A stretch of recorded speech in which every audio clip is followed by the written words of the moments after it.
继续来看，德联邦的帮主夭夭日前过身，有风声讲统一促进党的总裁白龙张安乐定昨暗要伫立法院内底的空恒餐厅来请各帮派的负责人食饭。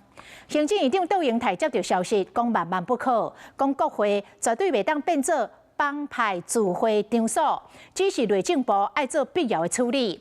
结果立法院餐厅紧急来宣布昨暗休困，所以统一促进党是转到另外一间餐厅去食饭。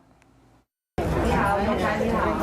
统促党的总裁白龙张安乐多多行入餐厅，昨暝德联邦的重要人士拢出现伫台北市中山区某一间餐厅。也毋过，苏宏亚出，因本地是经伫个国会殿堂立法院内底空恒餐厅举办餐会。空恒餐厅也打出公告，宣布25号暗时暂停营业。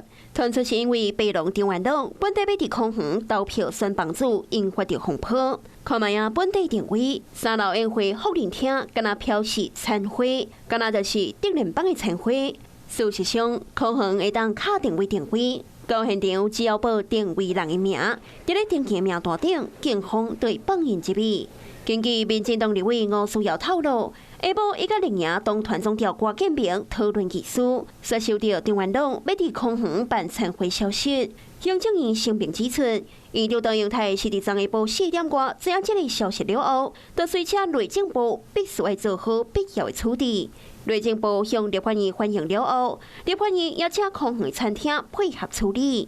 也毋过，餐厅的总经理讲，昨当天唯一的定位，伫咧下晡3点都已经取消。下午3点左右，但是我们并不知道说对方定位人是谁。我们定的是了卓，根本没有接到什么行政院的通知，所以电视一出来，我就觉得很讶异。保六纵队呢是接到这样的讯息之后，那跟这个立法院的这个康源餐厅来讨论。昨天又刚好在这个2个院长在主持立法院的院会，不只是破坏我们国家的门面，也是破坏我们在立法跟行政之间的一个互动，所以我们认为非常不宜。内政部长刘世峰证实，由保六大队处理后续的代志。那警方对昨帮派聚会也派出到47个警察，而且随 ASA 查验20个兵器身份，也毋过无查到相关不法的人士。那伫中山区餐会大概伫暗时8点结束，伫警方的戒备下，避免帮派闹事。